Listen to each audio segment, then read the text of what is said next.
Hilliard. I got so much more.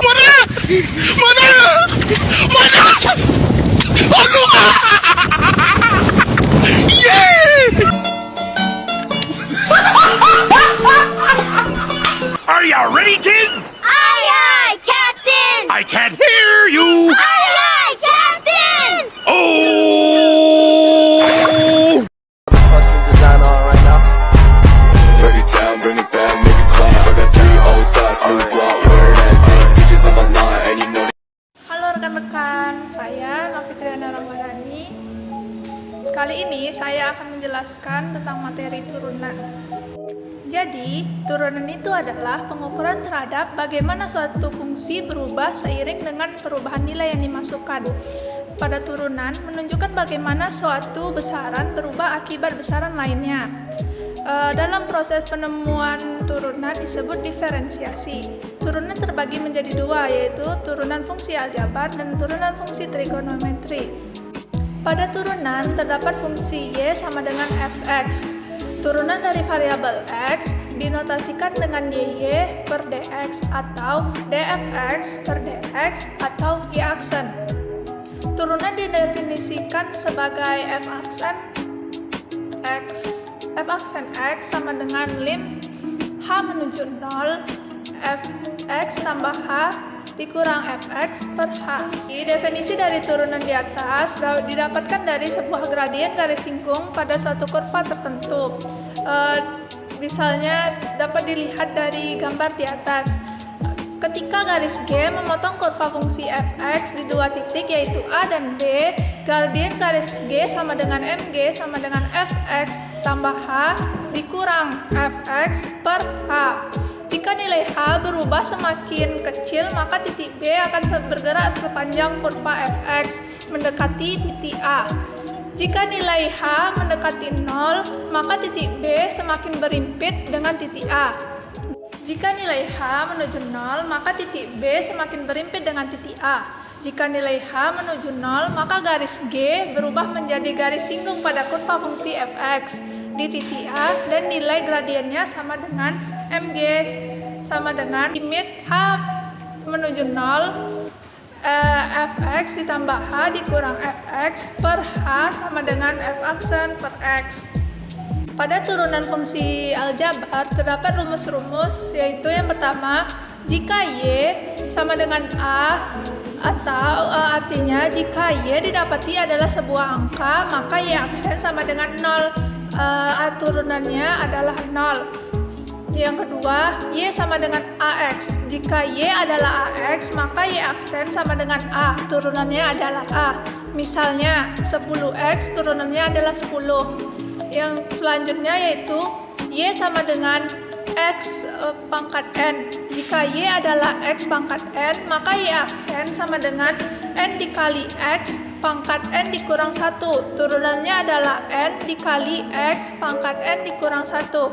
Misalnya x pangkat 8, maka turunannya adalah x pangkat 8 kurang 1 sama dengan x pangkat 7. Selanjutnya ada y sama dengan u pangkat n.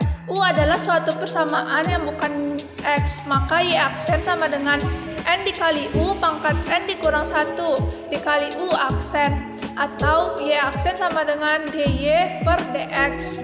Ini ada y sama dengan u dikali v. Rumus ini berlaku jika turunan sebuah perkalian x diturunkan sendiri-sendiri. Turunannya adalah y aksen sama dengan u aksen dikali v ditambah u dikali v aksen. Yang selanjutnya ada y sama dengan u per v. Turunannya adalah y aksen sama dengan u aksen dikali v dikurang u dan per v kuadrat.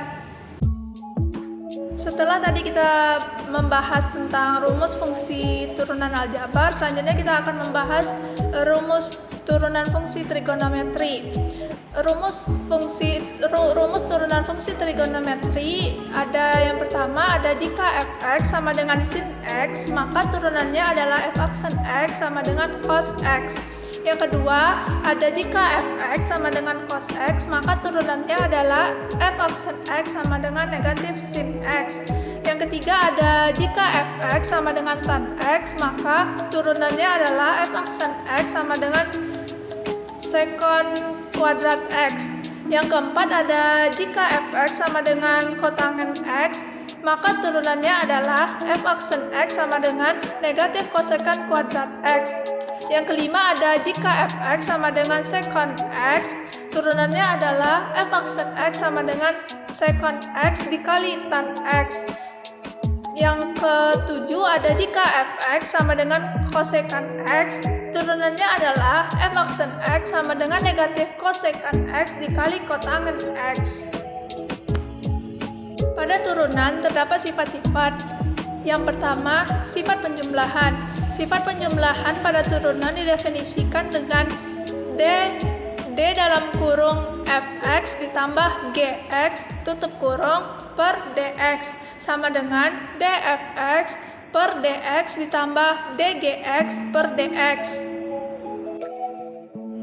Pada sifat penjumlahan tersebut, maksud dari persamaannya dapat dilakukan turunan pada masing-masing fungsi ketimbang melakukan penurunan pada keseluruhan fungsi, serta berlaku juga untuk operasi pengurangan. Yang kedua ada sifat perkalian dengan konstanta, didefinisikan dengan dkvx per dx sama dengan kfx per dx. Pada sifat perkalian dengan konstanta tersebut, saat suatu fungsi dikalikan dengan sebuah konstanta kfx, turunannya sama saja seperti konstanta tersebut dikalikan dengan turunan dari fx itu sendiri, terus dikali konstantanya.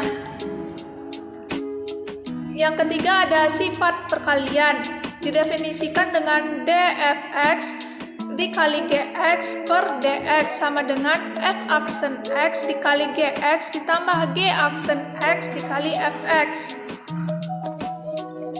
Pada sifat perkalian tersebut, yaitu perkalian antara dua buah fungsi, ini akan berbeda dengan limit. Pada sifat perkalian tersebut, maksud dari persamaannya adalah ketika dua fungsi dikalikan, jadi fungsi tersebut akan menjadi satu kesatuan. Yang keempat ada sifat pembagian.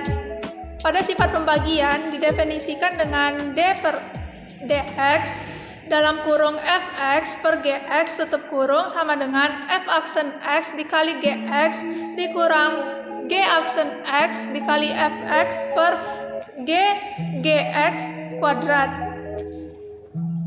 Pada sifat pembagian tersebut, apabila operasi yang dimaksud adalah pembagian, yakni dalam bentuk fx per gx dengan ide yang sama seperti sebelumnya.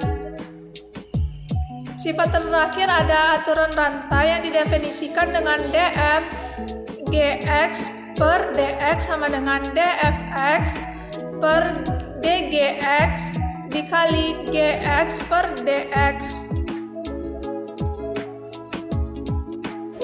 Pada sifat aturan rantai, untuk fungsi komposisi, yaitu bentuk fgx, artinya kita ingin mengetahui perubahan fx terhadap x.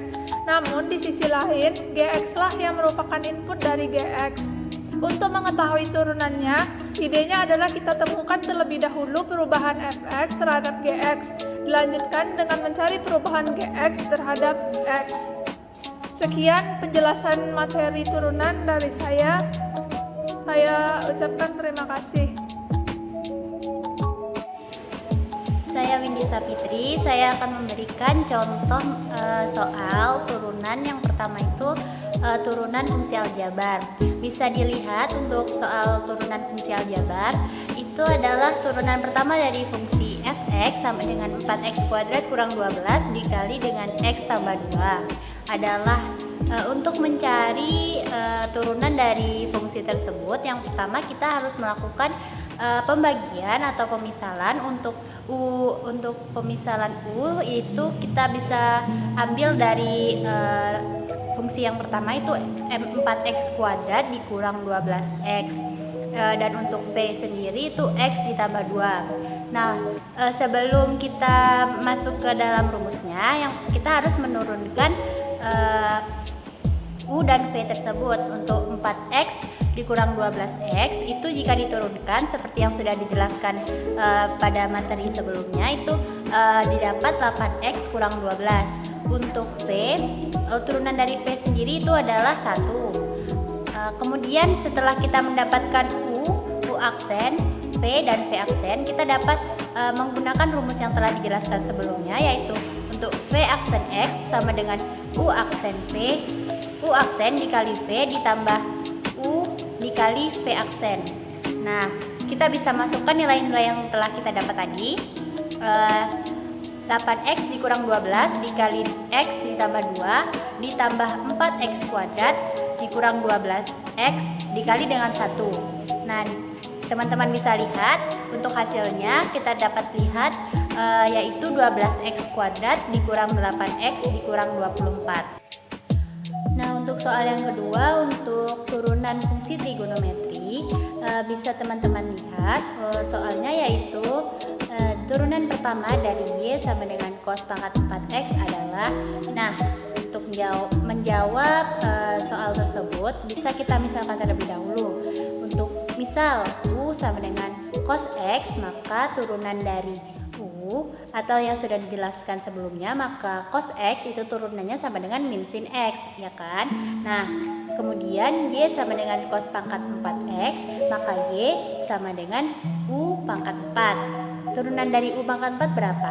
Ya, benar, 4U pangkat 3. Kemudian kita masukkan ke rumus yang telah dijelaskan, yaitu dy per dx sama dengan dy per du dikali dengan du per dx.